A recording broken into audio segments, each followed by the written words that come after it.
BNA की टूट फूट इस प्रॉक्सी जंग के इंतशार अंगेज और खुद तबाही की फितरत की अक्कास है। सरफराज मंगलजई का धड़ा बलोच राजी आज भी सिंगर बरास इत्तेहाद से अलग हुआ और BLF पर बलोच कारकुनों के कत्ल और ईरानी बलोचिस्तान में इंतशार फैलाने का इल्जाम लगाया। खरासान डायरी की सितंबर 2023 की रिपोर्टों में इन इल्जामात को बयान किया गया, जो इस बात का सबूत है कि ये गिरोह किसी कौम परस्त मकसद के तहत नहीं। ताहम 2010 में UBA की अलहदगी और 2017 में असलम बलोच की हलाकत के बाद होने वाली अंदरूनी तकसीम BLA के इक़्तिदार की हवस को जाहिर करती है। इस तरह 2015 में BLF पर मस्तून बस हमले का इल्जाम, जिसमें 22 पश्तून कत्ल हुए, ये जाहिर करता है कि किस तरह ये गिरोह लासानी तकसीम को बुनियाद बनाकर बैनुल-अक़वामी तवज्जो और फंडिंग हासिल करने की कोशिश करते हैं। बलोच नौजवानों की इंतहा पसंदी की तरफ राग़िब होना इस प्रॉक्सी जंग का सबसे अलमनाक पहलू है।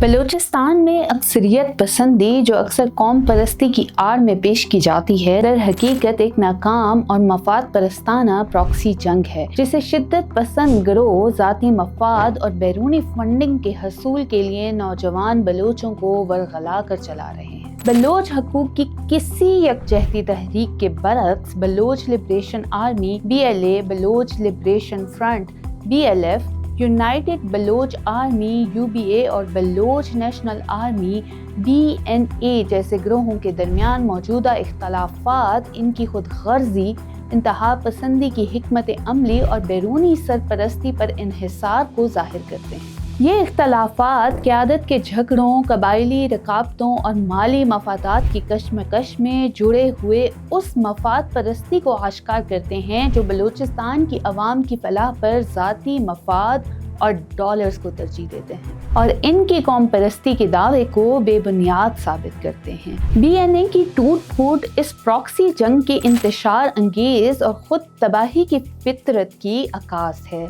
2022 में बलोच रिपब्लिकन आर्मी और UBA के इंज़माम से बनने वाली ये तंजीम 2023 में बानी गुलजार अमान की गिरफ्तारी के बाद गिरोही तकसीम का शिकार हो गई। सरफराज मंगलजई का धड़ा बलोच राजी आज भी सिंगर बरास इत्तेहाद से अलग हुआ और BLF पर बलोच कारकुनों के कत्ल और ईरानी बलोचिस्तान में इंतशार फैलाने का इल्जाम लगाया।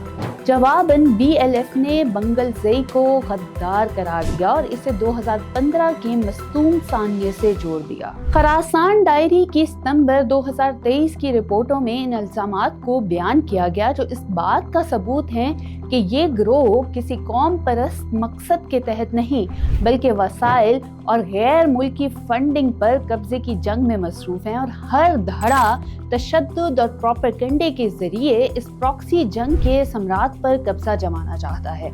BLA इन गिरोहों में सबसे नुमायां इस बात की अमली मिसाल है कि किस तरह इंतहा पसंदी और नौजवानों का इस्तेहसाल इस शोरश को जला बख्शता है। बशीर ज़ेब जैसे शिद्दत पसंदों की क़यादत में BLA की मजीद ब्रिगेड ने खुदकुश हमलों, जैसा कि 2022 में कराची यूनिवर्सिटी और हालिया कराची एयरपोर्ट हमले में चीनी शहरियों को निशाना बनाया। ये कार्रवाइयाँ जो बज़ाहिर CPEC की मज़ाहमत के तौर पर पेश की जाती हैं, दरअसल गैर मुल्की फंडिंग हासिल करने, ताकतवर कुव्वतों की खुशनुदी हासिल करने का जरिया है। ताहम 2010 में UBA की अलहदगी और 2017 में असलम बलोच की हलाकत के बाद होने वाली अंदरूनी तकसीम BLA के इक़्तिदार की हवस को जाहिर करती है। नवाज खैर बख्श मरी की 2014 में वफात के बाद इनके बेटों के दरमियान क़यादत की जंग ने भी ये वाज़े कर दिया कि इन गिरोहों की बुनियाद ज़ाती मफाद और कबायली वफादारियों पर है, न कि किसी हकीकी अवामी मकसद। बलोच अस्करियत पसंदी में कबायली तकसीम इस प्रॉक्सी जंग की इस्तेहसाली नोयत को मज़ीद वाज़े करती है। मरी कबीले की क़यादत में BLA और बुक्टी कबीले की सरबराही में BLF एक दूसरे से बरतरी हासिल करने की जंग में मसरूफ हैं। 2006 में अमरीकी सफारत खाने की एक विकीलीक्स की गई केबल के मुताबिक इस शोरश की हिमायत ज़्यादातर बुक्टी कबीले तक महदूद थी, جبکہ دیگر قبائل اس سے دور رہے۔ پاکستان کی انفرادی لیڈرز سے مذاکرات کی حکمت عملی کے باعث یہ عسکریت پسند گروہ تقسیم ہی رہے اور ہر گروہ قبائلی تعلقات کا فائدہ اٹھا کر غیر ملکی ہتھیار اور فنڈز حاصل کرتا رہا۔ نتیجتاً ایک ایسا پرتشدد سائیکل وجود میں آیا جس میں شدت پسند نوجوان ایندھن بنے اور لیڈرز بیرون ملک بیٹھے مفادات سمیٹتے رہے۔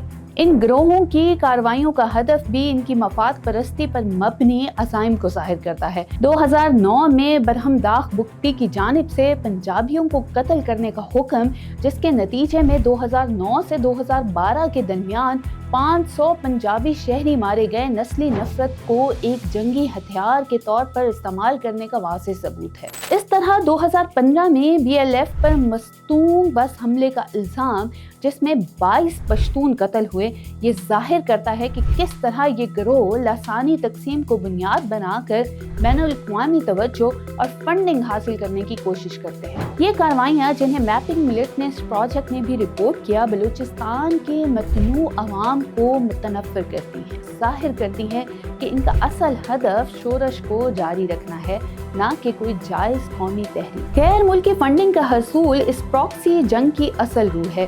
بھارت اور افغانستان کی جانب سے حمایت کے الزامات اس بات کو ظاہر کرتے ہیں کہ BLA اور BLF جیسے گروہ غیر ملکی مفادات کے مطابق کام کرتے ہیں۔ چینی مفادات کو نشانہ بنانا، جیسا کہ 2019 کے PC ہوٹل حملے میں عالمی تنازعات کو بھڑکانے اور فنڈنگ حاصل کرنے کی ایک چال ہے، مگر ان حملوں پر گروہوں کے اندر بھی تنقید ہوتی ہے، کیونکہ یہ کارروائیاں ریاست کی شدید جوابی کارروائی کو دعوت دیتی ہیں اور عوامی حمایت حاصل کرنے میں ناکام رہتی ہیں۔ ACLED کے مطابق 2020 میں 30 شدت پسند واقعات ہوئے، جن میں 40 افراد مارے گئے، مگر گروہوں کی باہمی ناہم آہنگی ان کے اثر کو محدود کرتی ہے۔ بلوچ نوجوانوں کی انتہا پسندی کی طرف راغب ہونا اس پراکسی جنگ کا سب سے المناک پہلو ہے۔ BLA اور BLF جیسے گروہ ریاستی عدم توجہ اور معاشی محرومیوں کا فائدہ اٹھا کر نوجوانوں کو ورگلاتے ہیں اور پھر انہیں خودکش حملوں اور قبائلی لڑائیوں میں استعمال کرتے ہیں۔ سرفراز منگلزئی اور 70 BNA اراکین کی دسمبر 2023 میں ریاست کے سامنے ہتھیاری، جو نظریاتی مایوسی اور ذاتی مشکلات کی بنیاد پر کی گئی، اس امر کا ثبوت ہے کہ یہ گروہ نوجوانوں کو صرف استعمال کرتے ہیں، جبکہ ان کے لیڈرز بیرون ملک عیاشی کرتے ہیں۔ در حقیقت بلوچ عسکریت پسند گروہوں کے درمیان موجود اندرونی اختلافات ایک ناکام پراکسی جنگ کی حقیقت کو ظاہر کرتے ہیں، جو صرف ظاہری طور پر قومی تحریک ہے۔ بلوچ نوجوانوں کی انتہا پسندی، قبائلی استحصال اور غیر ملکی فنڈنگ کا حصول ایک ایسے مفاد پرستانہ نظام کو ظاہر کرتا ہے جو عوام کی نمائندگی کی بجائے لیڈروں کے ذاتی فائدے پر مبنی ہے۔ یہ گروہ ایک ایسے پرتشدد چکر جاری رکھے ہوئے ہے جس میں عوام کا نقصان اور لیڈروں کا فائدہ ہے۔ یہ ہے ان کا نام نہاد جدوجہد کی اصل حقیقت۔